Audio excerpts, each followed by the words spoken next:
Welcome students. In this lecture we are going to learn fractions, decimals. So let's start. A fraction represents a part of a whole and is expressed as a upon b, where a is the numerator and b is the denominator and b can never be equal to 0. वो numbers जिसे numerator upon denominator की form में लिख सकते हैं और इसका denominator कभी भी 0 के इक्वल नहीं होता. अगर 0 के इक्वल होगा तो वो आपका एक इनफाइनाइट नंबर हो जाएगा. Something upon 0 always means infinity. इसीलिए डिनोमिनेटर कभी 0 नहीं हो सकता. अब हमें पता है कि एक रियल लाइन में सब टाइप के नंबर्स मेंशन किए जा सकते हैं, whether they are natural, whole, integers. तो आपके फ्रैक्शंस कहाँ पे हम प्लॉट कर सकते हैं रियल लाइन में. अगर मैं 0 से 1 के बीच की बात करूँ तो देयर आर इनफाइनाइट नंबर्स. यहीं पे आप फ्रैक्शंस को डिफाइन करते हो. जैसे मैंने कहा 1/2. 1/2 एक फ्रैक्शन है. हाफ ऑफ 1 ऑब्वियसली वो 0 से 1 के बीच में कहीं होगा. हाफ ऑफ हाफ यानी कि 1/4 वो भी कहीं ना कहीं 0 से 1 के बीच में लाई करेगा. तो फ्रैक्शंस जो बेसिकली हैं वो आपके दो इंटीजर्स के बीच में आते हैं कहीं ना कहीं. Now we come types of fractions. Types of fraction में एक है हमारे पास प्रॉपर फ्रैक्शंस, जिसमें डिनोमिनेटर हमेशा ग्रेटर होगा न्यूमरेटर से. Denominator always greater than numerator, like 4/5. Improper fraction में numerator is always greater than denominator, like 5/3. जब आपका न्यूमरेटर ग्रेटर है तो वो इम्प्रॉपर फ्रैक्शन है, और जब डिनोमिनेटर ग्रेटर है तो वो एक प्रॉपर फ्रैक्शन है. Next is mixed fraction. Mixed fraction it is a combination of whole number and a proper fraction. ये कॉम्बिनेशन है होल नंबर और प्रॉपर फ्रैक्शन का. आप देख सकते हैं एग्जाम्पल लिखा है 2 होल 3/4. इसमें जो 2 है ये एक whole number, it means 2 is complete. लेकिन 2 से ज़्यादा जो थोड़ा एक्स्ट्रा है इट्स 3/4. ठीक है, अगर मैं आपसे कहूँ मेरे पास 2 होल 3/4 चपाती है, इट मीन्स मेरे पास 2 कंप्लीट चपातीज़ है और जो एडिशनल है वो 3/4 पोर्शन है. 3/4 एक प्रॉपर फ्रैक्शन है. एज वी ऑल नो यहाँ पे डिनोमिनेटर ग्रेटर है न्यूमरेटर के कंपैरिजन में. अब मिक्स फ्रैक्शन को कैसे कन्वर्ट करते हैं. मिक्स फ्रैक्शन को कन्वर्ट करने के लिए से आपके पास है 2 होल 3/4. तो आप क्या करोगे, होल पार्ट को डिनोमिनेटर से मल्टीप्लाई करोगे and then add the numerator. Denominator आपका एज इट इज़ रहेगा. तो 4 multiply by 2 8, 8 plus 3 you will get 11. 11/4. It means 2 whole 3/4 को इम्प्रॉपर फॉर्म में 11/4 कह सकते हैं. मिक्स फ्रैक्शन को बेसिकली आप पहले कन्वर्ट करते हो इम्प्रॉपर फ्रैक्शंस में, then you will move further. Next is decimals. Fractions और डेसिमल्स के बीच में एक बहुत अच्छा सा रिलेशन है कि हम एक दूसरे में उसे कन्वर्ट कर सकते हैं. डेसिमल को आप बेसिकली पॉइंट में रिप्रेजेंट करते हैं. जैसे यहाँ में लिखा है 0.25. अगर आपको उसको फ्रैक्शन में कन्वर्ट करना है तो आप पॉइंट को रिमूव करोगे. तो पॉइंट के बाद कितने डिजिट्स है यू हैव टू काउंट. जैसे यहाँ पे 2 डिजिट्स है, इट मीन्स 25 डिवाइड होगा 100 से. अगर यहाँ पे 3 डिजिट्स होती तो ये 1000 से डिवाइड होता. 4 डिजिट्स होती तो 10,000 से. यानी कि जितने डिजिट्स होंगी उतने नंबर ऑफ ज़ीरोज़ आप 1 के बाद इंक्रीज़ करते जाओगे. अगर सिर्फ एक डिजिट है तो 10 से डिवाइड, 2 डिजिट है 100 से. तो आपने देखा डेसिमल्स को फ्रैक्शंस में कन्वर्ट करने के लिए आपको बेसिकली ध्यान देना है number of digits after the decimal point. अगर आपको फ्रैक्शन से फिर डेसिमल में आना है तो आप इसे डिवाइड कर दीजिए. अब यहाँ पर डिनोमिनेटर ग्रेटर है तो ये प्रॉपर फ्रैक्शन है. आप डिवाइड करोगे ऑब्वियसली आपका आंसर पॉइंट में आएगा because it is less than 0 now. Next is types of decimals. Types of decimals first है आपका terminating. Terminating decimal and after a finite number of digits. कुछ ऐसे नंबर्स होते हैं जो डेसिमल पॉइंट के बाद फिक्स नंबर ऑफ डिजिट्स होती हैं. लाइक फिक्स नंबर में 2 डिजिट्स होंगी. यहाँ पे 0.75 है. पॉइंट के बाद ओनली 2 डिजिट्स आते हैं 7 एंड 5. तो 7 5 के बाद ये टर्मिनेट हो गए, यानी कि उसके बाद कुछ नहीं आ रहा है. It's a terminating decimals. Non terminating में लाइक पॉइंट के बाद आपके डिजिट्स ख़त्म ही नहीं होती. It will goes on like 0.33333 and so on. अगर मैं फ्रैक्शन की बात करूँ 1/3, इसे मैं डिवाइड करती हूँ, 1 इज़ डिवाइडेड बाई 3, आपका आंसर आएगा 0.3333. It goes on. समटाइम इसे 0.3 बार भी लिखते हैं. जिस डिजिट के ऊपर बार होता है वो इंडिकेट करता है कि ये रिपीटिंग है. तो ये रिपीटिंग भी है और नॉन टर्मिनेटिंग यानी कि ये ख़त्म भी नहीं हो रहा है. Next is non terminating non repeating. अब देखो यहाँ पे नॉन टर्मिनेटिंग यानी कि ये टर्मिनेट भी नहीं होगा, नॉन रिपीटिंग यानी कि रिपीट भी नहीं होगा. इस केस में आप देख सकते हैं पाई की value 3.141592. First of all it will goes on, तो ये टर्मिनेट नहीं हो रहा है. रिपीटिंग भी नहीं है, कोई एक number particular interval of time के बाद रिपीट भी नहीं हो रहा है. सो बेसिकली इसमें आप देखते हैं कि इर्रेशनल नंबर्स होते हैं ये, लाइक √2 √3. इर्रेशनल नंबर्स हमने डिस्कस किया था, वो नंबर्स जो P/Q की फॉर्म में नहीं लिख सकते, ठीक है, जो बेसिकली रैशनल्स नहीं है. रैशनल्स और फ्रैक्शंस में ना काफ़ी रिलेशन है, या यूँ कहे वो दोनों एक ही चीज़ है. फ्रैक्शन को भी आप न्यूमरेटर अपॉन डिनोमिनेटर की फॉर्म में लिखते हो, रैशनल्स को भी आप न्यूमरेटर अपॉन डिनोमिनेटर की फॉर्म में लिखते हो. डिनोमिनेटर आपका कभी भी 0 के इक्वल नहीं हो सकता. न्यूमरेटर डिनोमिनेटर दोनों आपके इंटीजर्स होने चाहिए. Irrational just opposite. इर्रेशनल्स में हम बेसिकली वो नंबर्स लिखते हैं जो परफेक्ट स्क्वायर या परफेक्ट क्यूब रूट्स नहीं है, लाइक √2 √3 एंड सो ऑन. तो ये किस टाइप के नंबर है? Non terminating non repeating. Let's see the question. Now we are converting fraction into decimal into fraction. तो अभी हमने देखा डेसिमल से फ्रैक्शन में जाने के लिए बस आपको पॉइंट के बाद कितने डिजिट्स है वो देखना है. 3 डिजिट्स डिवाइडेड बाय 1000. अब आप इसे सिंप्लीफाई कर लीजिए, तो 7/8 इज़ द सिंपलेस्ट फ्रैक्शन. अब हमारे पास 2 टाइप्स के फ्रैक्शंस होते हैं, लाइक और अनलाइक फ्रैक्शंस. लाइक फ्रैक्शंस वो हैं जिनके डिनोमिनेटर सेम है. अनलाइक फ्रैक्शंस वो हैं जिनके डिनोमिनेटर सेम नहीं है. जब डिनोमिनेटर सेम नहीं होता है तो एडिशन सब्ट्रैक्शन करने के लिए first of all you have to make the denominator same. For that you have to find out the LCM. इस केस में हमने क्या किया, 5 और 4 का एलसीएम निकाला 20. Okay, so denominator would be 20 now. Now see the first fraction 2/5. 5 is the denominator. 5 की table में एलसीएम यानी कि 24 टाइम्स आता है, तो numerator can multiply by 4. Similarly 3/4, 4 in the table of 4, 20 is coming 5 times, so the numerator 3 is multiplied by 5. It would be 8 plus 15/20, that is 23/20. अभी आपका एक इम्प्रॉपर फ्रैक्शन है, फ्रैक्शन में कन्वर्ट कर सकते हैं. So when you divide 23/20 you will get 1 as a quotient, 3 as a remainder. तो जो भी रिमाइंडर आएगा वो हमेशा न्यूमरेटर में आ जाएगा, और जो क्वेश्चन होगा it will goes to the whole part. तो 1 is a whole 3/20. 1 whole 3/20 is the mixed fraction of 23/20. I hope it is clear now. Let's come to the questions. कुछ प्रॉब्लमेटिक क्वेश्चंस हैं. A sum of rupees 1200 is divided among 3 people such that the first gets 1/2 of the total, second gets 1/3 and the rest goes to the third. Find the amount received by the third person. तो total आपके पास है 1200. अब ये 3 लोगों में divide हो रहा है. फर्स्ट पर्सन को 1/2 ऑफ टोटल मिल रहा है, that is 1/2 of 1200. Second person will get 1/3 of total, and जो बचेगा रिमेनिंग वो आपका लास्ट यानी कि थर्ड पर्सन के पास जाएगा. तो 600 + 400 इन दोनों का टोटल करोगे आप, और टोटल अमाउंट यानी कि 1200 से सब्ट्रैक्ट कर दोगे, you will get 200 rupees. This remaining amount goes to the third person.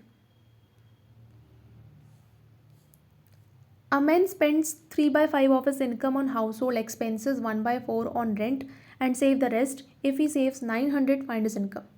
Same type of question. एक मैन ने 3/5 ऑफ हिज इनकम. अब इनकम क्या है वी डोंट नो, बट हमें पता है कि एक्सपेंसेस, रेंट और सेविंग ये सब चीज़ें हैं, और बाकी का उसने सेव किया 9000 रुपीज़. तो उसकी एक्चुअल इनकम क्या है? तो यहाँ पे हम इनकम को एक्स कंसिडर करते हैं, ठीक है, कि उसके पास एक्स अमाउंट वो अर्न कर रहा है. एक्सपेंडिचर कहाँ कहाँ खर्च किया? 3/5 उसने हाउस होल्ड एक्सपेंसेस में खर्च किया, 1/4 उसने रेंट में एक्सपेंड किया. तो ओवरऑल ये अनलाइक फ्रैक्शंस थे, लाइक फ्रैक्शंस बनाया, सॉल्व किया, तो मेरे पास टोटल आ गया 17/20 इसने खर्च कर दिया. अब सेव कितना किया? तो टोटल ओवरऑल हमारे पास फ्रैक्शन में 1 होता है, तो 1 में से आपने एक्सपेंसेस को निकाल दिया, तो बाकी का अमाउंट सेविंग है. 1 - 17/20 यानी कि 3/20 अमाउंट. अब जो भी आपके पास टोटल अमाउंट आया saving 3/20, 3/20 is the saving amount of the fraction in terms of fraction. तो 3/20 ऑफ एक्स यानी कि एक्स इनकम का उसने 3/20th पोर्शन जो सेविंग का है वो 9,000 के इक्वल है। तो 3/20 multiply by x equals to 9,000। You will get the answer 20 आपका इस तरफ चला जाएगा और 3 डिवाइड में सॉल्व करोगे तो आंसर आ गया आपके पास 60,000 रुपीज़। यानी कि कहने का अर्थ ये है कि जो भी उसकी सैलरी थी जिसे हमने एक्स कंसिडर किया, हमने सबसे पहले उसके एक्सपेंसेस और सेविंग्स पे फोकस किया।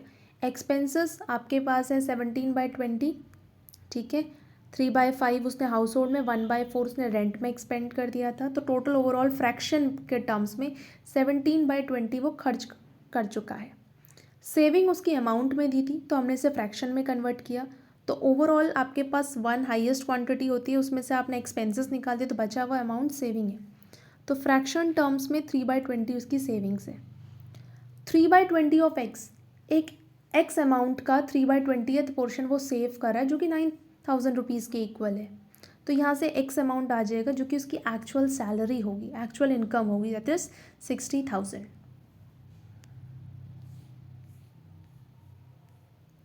Next question. A person buys an article for rupees 2,400. He spends 1/4 of this amount on transportation and sell the article for rupees 3,500. Find his profit percentage. तो यहाँ पे याद रखिए प्रॉफिट परसेंटेज निकालना है। प्रॉफिट परसेंट का formula होगा profit upon CP multiply by 100। जो भी प्रॉफिट उसने अर्न किया डिवाइडेड बाय CP यानी कि कॉस्ट प्राइस मल्टीप्लाई बाय 100।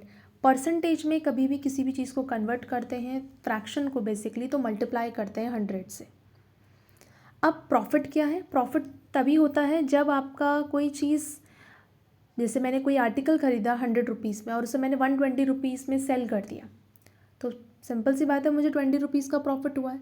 तो जब मेरा सेलिंग प्राइस ज़्यादा होगा कॉस्ट प्राइस से कंपैरिजन में तो मुझे प्रॉफिट मिलेगा। ट्रांसपोर्टेशन कॉस्ट में उसका खर्चा था 1/4 ऑफ टोटल अमाउंट, यानी कि 2,400 टोटल अमाउंट था, उसमें 1/4 पोर्शन यानी कि 600 रुपीज़ उसने ट्रांसपोर्टेशन में स्पेंड किए। तो टोटल कॉस्ट कितना लग गया? सबसे पहले तो उसने 2,400 में उसे परचेस किया, फिर 600 रुपीज़ उसने ट्रांसपोर्टेशन में ऐड किए, तो ओवरऑल 3,000 रुपीज़ का उसे वो आर्टिकल पड़ गया। तो टोटल कॉस्ट ऑफ परचेजिंग यानी कि CP आपके पास है 3,000 और 3,500 रुपीज़ में उसने सेल किया है। तो प्रॉफिट है selling minus cost price, 500 rupees का उसको एक आर्टिकल में प्रॉफिट हो रहा है। तो प्रॉफिट परसेंट के लिए प्रॉफिट अपॉन इनिशियल अमाउंट यानी कि 3,000 जो उसने खर्च किया है multiply by 100 you will gate 16.67%। ऐसे ही हम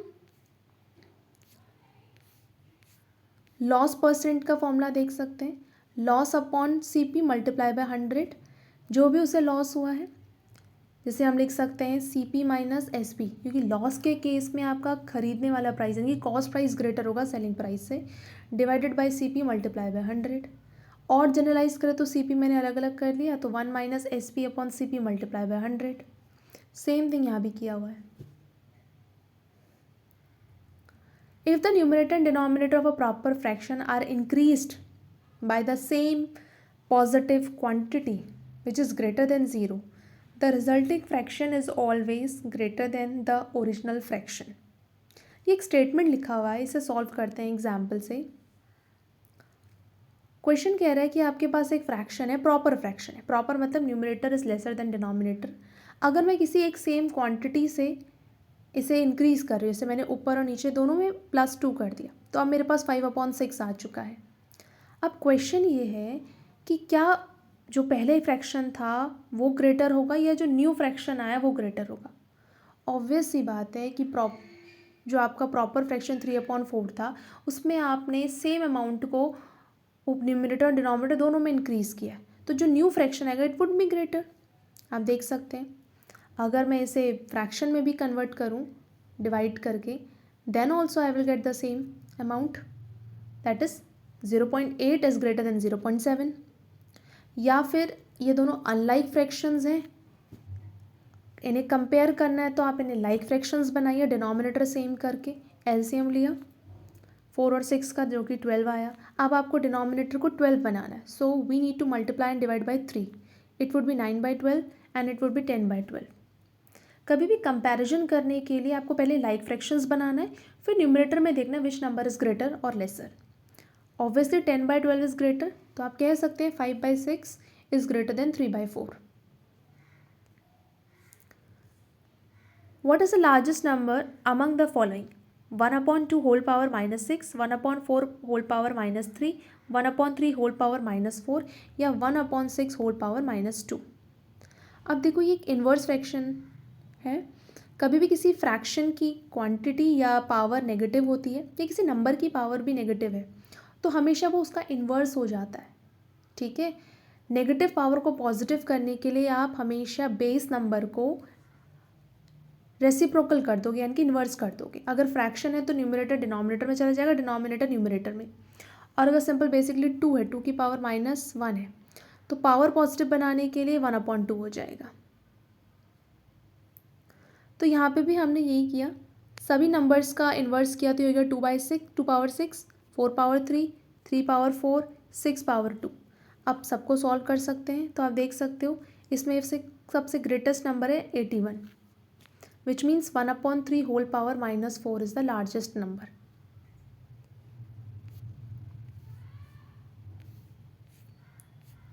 अब आता है convert of fractions into decimals into a fraction। 0.142857। अब ये मेरे पास एक ऐसा डेसिमल नंबर है जिसे मुझे फ्रैक्शन में कन्वर्ट करना है। अब इसे कैसे किया जाएगा? बेसिकली ये नंबर सिर्फ इतना ही नहीं है 0.142857, इसके ऊपर बार लिखा हुआ है। It means they are repeating 142857, 7 के बाद फिर वही सीरीज़ आएगी 142857, फिर वही सीरीज़ आएगी 142857। तो बेसिकली ये 6 डिजिट रिपीट कर रहे हैं 142857 एंड सो ऑन। तो आपको देखना है कि कितने नंबर्स हैं, कितने डिजिट्स हैं जो रिपीट कर रही हैं।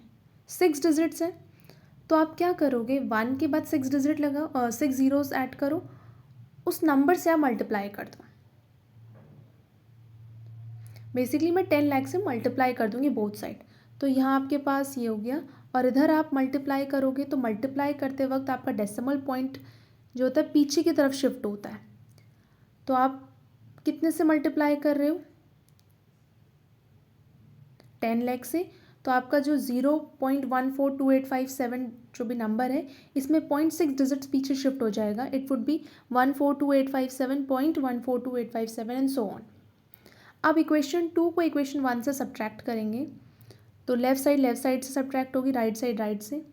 अगर आप राइट साइड में सब्ट्रैक्शन करोगे ना तो पीछे की डेसिमल के बाद तो सारे डिजिट्स कैंसिल हो जाएंगी, क्योंकि ये तो इन्फिनिटी रिपीट करता ही जा रहा है। केवल 142,857 बचेगा। और यहाँ आपके पास 99999x इक्वल्स टू 142,857। तो x की वैल्यू आ गई, आप इसे सॉल्व कर सकते हो। सिंपलेस्ट फॉर्म में या सिंपलेस्ट फ्रैक्शन कहें तो 1/7 है। तो जब भी आपके पास ऐसे नंबर्स आते हैं जो कि रिपीटिंग हैं, ठीक है, non terminating but repeating, terminate नहीं हो रहे हैं लेकिन रिपीट कर रहे हैं, तो कितने नंबर्स या कितने डिजिट्स रिपीट कर रही हैं वो आपको देखना है। फिर आपको उसी के अकॉर्डिंग मल्टीप्लाई करना। अगर 2 डिजिट रिपीट कर रही हैं तो 100 से मल्टीप्लाई करोगे, 3 तो 1004, तो 10,005, तो 1 लाख, 6 तो 10 लाख एंड सो ऑन। फिर आपको सब्ट्रैक्ट करना है। तो यहाँ पे बेसिकली डेसिमल की बाद वाले डिजिट्स चली जाती हैं, ठीक है। फिर आप इजीली फ्रैक्शन फाइंड आउट कर सकते हो। Next question is 1.272727। तो यहाँ पे ना 2 डिजिट रिपीट कर रही हैं, तो 100 से मल्टीप्लाई होगा। फिर आप सब्ट्रैक्ट करोगे तो 100x - x 99x हो गया। इस तरफ आप देखोगे तो ये डेसिमल पॉइंट की बाद की सारे डिजिट्स सब्ट्रैक्ट हो गई। यहाँ 127 - 1 इज़ 126। अब इस फ्रैक्शन को आप इजीली सॉल्व कर सकते हो। तो सिंपलेस्ट फॉर्म में आपके पास आ गया 14/11। Next question is a tank is 4/5 full after removing 35 liters of water. The tank is 1/2 full. What is the capacity of the tank? तो आपने देखा कैपेसिटी निकालनी, तो मैंने कहा मेरे पास जो टैंक है उसकी कैपेसिटी x लीटर्स है। इनिशियली वो 4/5 फुल है, यानी कि x का 4/5 पोर्शन जो है वो फुल है टैंक में। रिमूविंग, मैं 35 लीटर्स वाटर को रिमूव कर रही हूँ। एंड आफ्टर दैट जो मेरा टैंक है वो 1/2 फुल है, यानी कि 1/2 ऑफ x। क्योंकि फुल कैपेसिटी तो x है, x का 4/5 पोर्शन आपका पहले से था, उसमें से 35 लीटर्स को रिमूव करने के बाद अब जो रिमेनिंग वाटर है वो 1/2 ऑफ x है। तो हमने क्या किया यहाँ पे, आपने जो इनिशियल अमाउंट था उसमें से 35 लीटर्स को रिमूव किया, तो अब रिमेनिंग ये आप दोनों इक्वल हो गए। अब आप लाइक टर्म्स को सॉल्व करेंगे एक साथ, x वाले टर्म्स एक साथ सॉल्व होंगे, 35 दूसरी तरफ चला गया, सॉल्व करके हमने x की वैल्यू निकाली 116.67 लीटर्स। तो ये मेरी एक्चुअल कैपेसिटी है टैंक की।